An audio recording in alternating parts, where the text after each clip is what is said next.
大家好，今天我要介绍墨西哥最重要的节日之一——亡灵节。在墨西哥，每一年10月，都无论住在哪一个城市，人们都庆祝一个传统和希望有关系的节日。这个节日叫亡灵节。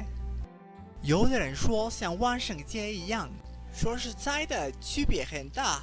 虽然死亡和鬼神都是这个墨西哥的节日最重要的主题，但它不能算是一个难活或者音乐的庆祝活动，而是一个又热闹又快乐的时间。亡灵节的最高峰10月31日到11月2日，不过一般从10月底开始，甚至有人从10月去准备。是纪念去世的人生前的节日，人们不但想念自己的先人，早就没了的爷爷奶奶、外婆、外公、父母等等，而且也想念没了的儿女、朋友、丈夫、妻子，还有人想念去世的宠物。然在人们心中有悲感忧郁，不过欢乐和好的记忆多。为什么？因为讽刺的亡灵节不是为了庆祝死亡，相反是为了庆祝生活。那墨西哥人如何过这个独特充满回忆的节日？由于亡灵节是一个装我家的情节，每一个地方的人都有自己的方式。有的人出门跟家人团聚在一起，有的人留在家和朋友一起吃一顿丰盛的晚餐。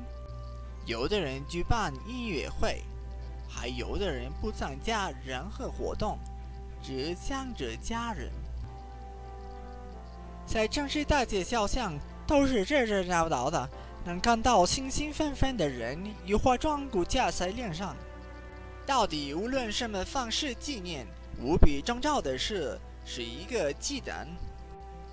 一个死的鸡蛋是最重要的标志。当时到处都有一个。其实鸡蛋多么重要，连外地的墨西哥人，如住在美国、加拿大、西班牙等的人，都是自己的现世私人的生命。人们相信亡灵节的时候，去世的亡灵会来跟家人玩，这是死的鸡蛋有实质生前喜爱的东西的原因。因此在鸡蛋上有很多和死者家人有关系，如糖葫芦、花、万寿菊、蜡烛、奶酒、香烟。若喜欢抽烟、照片，最喜欢的吃、喝的、书、小雕像、动物、质量、人们等。最后结果特别丰盛，别提有多漂亮了，简直会觉得就是仍然活着。其实是一个鸡蛋，就像准备庆祝的生日一样，区别就是寿星看不到。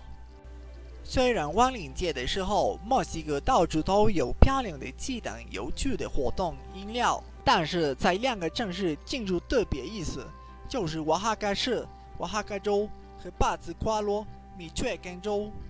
这个地方的人到墓地来探视先人，讲述死者的故事，记住注视家人，是多么漂亮的鸡蛋，真的让游客最令人难忘的经历。如果有机会参加这些地方放假，不能再犹豫了。总之，不要害怕死亡，享受天伦之乐为亡灵节最终的目的。不要忘记，虽然生命后快乐并没有结束，但是我们刚好把握今日。好的，谢谢。那我们一起去庆祝亡灵节，来吧。